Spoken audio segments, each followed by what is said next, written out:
ሰማኸኝ በለው ከዚህ ዓለም በሞት ተለየ። በጣም ያሳዝናል እውነት። ሰማኸኝ በለው ሰሜ ባላገሩ በመድረክ ስሙ ጎበዝ የባህል ዘፋኝ፣ ብዙዎቻችን እናደንቀዋለን እንወደዋለን። በባህል ዘፈኖቹም የሚደነቀው አንጋፋው አርቲስት እንግዲህ ከዚህ ዓለም በሞት ተለይቷል። በጣም ያሳዝናል። ለቤተሰቦቹ ለአድናቂዎቹ መጽናናትን እመኛለሁ። ክብደቱን ለመቀነስ እንግዲህ ስፖርት እየሰራ ራሱን ለማስተካከል ሲጥር የነበረ አርቲስት ነው። እንግዲህ ነፍስ ይማር። ሰላም እንዴት ናችሁ? ጽጌረዳ ቤተሰቦች እንኳን ደህና መጣችሁ። ቻናሉ ላይክ ሰብስክራይብ በማድረግ ቤተሰብ ሁኑ።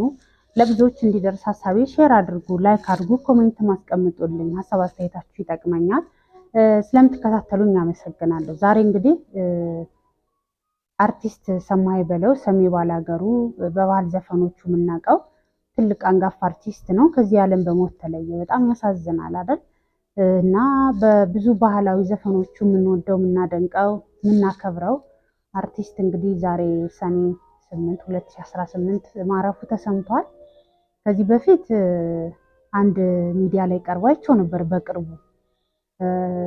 ያው የሰውነት ክብደቱ ላይ ሙድ ይያዝ ነበር አይደለ? ወፈረ፣ መቀመጫው አካባቢ ምናምን እያሉ እንደውም አረ ምንም ሰጠሽ የሚለው ዘፈኑ ላይ ለራስ ነው እንደ የዘፈንከው ሁላ እስከመባል ድረስ ደረጃ ደርሶ ነበር አይደል?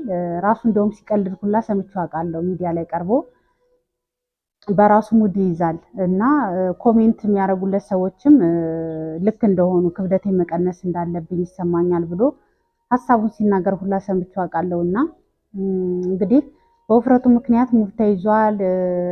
ያው ቀልደውበታል ምናምን። ያው እንደ ተመልካች ካለን ፍቅር አንጻር ለሱ ጤናን በማሰብ እንግዲህ አንዳንድ ሰው ፖዚቲቭ በሆነ ነገር ይገልጻል። አንዳንዱ ደግሞ እንግዲህ ቀልድም ለማጫር የሚጠቀመው ነገር ይኖራል።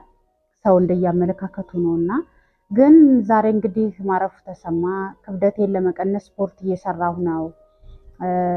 ኪሎዬን ቀንሼ ጤናዬን ለማስተካከል ያለኝ ሁኔታም በደንብ ለመስራት እንቅስቃሴ ጤናን ለስራዬም ሰውም ደግሞ እንደዚህ አስተያየት እየሰጠ ስለሆነ ትክክል ናቸው ብሎ ሚዲያ ላይ ሲያወራ ሰምቼው ነበር። እና እንግዲህ ክብደቱን እየቀነሰ እንደሆነ ተከታዮች አድናቂዎች አስተያየታችሁን ስጡኝ ምናምን እያለ ነበረ። እንግዲህ ያው በየቀኑ ብዙ ሞቶች እናያለን እንሰማለን። ላይ ሲሆን ምንድነው ቶሎ ወደ ሚዲያ ይወጣል፣ ቶሎ እንሰማለን፣ ቶሎ እናያለን ነው እንጂ በየቀኑ የሚሞት ሰው በዝቷል። በተፈጥሮ አደጋም በራስም በእግዚአብሔር ሞት እንዲሁ በአደጋ አሁን ደግሞ የመኪና አደጋ ነው ከባድ እየሆነ የመጣው እኛ ሀገር ላይ የመኪና አደጋ በተሽከርካሪ ተገጭቶ የሚሞቱ ሰዎች ምናምን በመኪና አደጋ የሚሞቱ ሰዎች ምናምን በጣም በዝተዋል እና በጣም ከባድ ነው። እንግዲህ ለሞቱት ሁሉ ነፍስ ይማር። እንግዲህ ለአድናቂዎቹም ለቤተሰቦቹም መጽናናትን እመኛለሁ።